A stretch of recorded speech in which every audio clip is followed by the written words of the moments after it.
আসসালামু আলাইকুম। আল্লাহুম্মা সাল্লি ওয়া সাল্লিম আলা নাবিয়ানা মুহাম্মদ। Welcome to my channel Halima's world cooking. আজকে আমি আপনাদের সাথে শেয়ার করব গরুর পায়া বা নলি। তো এর জন্য যা, যা মসলা লাগবে আমি আপনাদেরকে প্রথমেই দেখিয়ে দিচ্ছি। লবণ, সামান্য পরিমাণ হলুদের গুঁড়া, তেজপাতা, কাঁচামরিচ আর এলাচ, দারচিনি। তো আমি প্রথমেই ২-৩ টা যে তেজপাতা আছে সেটাকে আমি ছোট, ছোট করে ছিঁড়ে দিয়ে দিব। তারপর আমি এর মধ্যে দিয়ে দিব এলাচি, দারচিনি, লবঙ্গ। লবঙ্গর পরিমাণটা ২-৩ টা বা সর্বোচ্চ ৪ টার বেশি দেওয়ার দরকার নেই।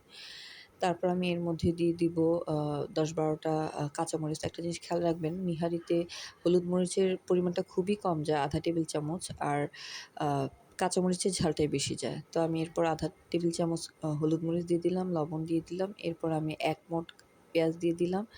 আর ভরে, ভরে ৩ টেবিল চামচ আদা রসুন বাটা দিয়ে দিলাম। সবকিছু একসাথে মিশিয়ে বেশি করে পানি দিয়ে আমি চুলায় বসিয়ে দিব। চুলায় বসিয়ে আমরা যতক্ষণ বলক না আসে ততক্ষণ ফ্লেমটা হাই রাখবো। বলক আসার পর আমরা ফ্লেমটা মিডিয়াম করে দিব।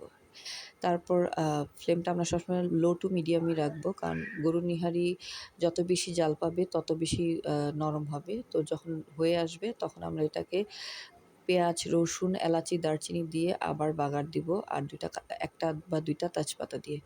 বাগার দেওয়া হয়ে গেলে আমরা ৩ টেবিল চামচ কর্নফ্লাওয়ার না থাকলে আপনি আটা দিতে পারেন অথবা ময়দা দিতে পারেন।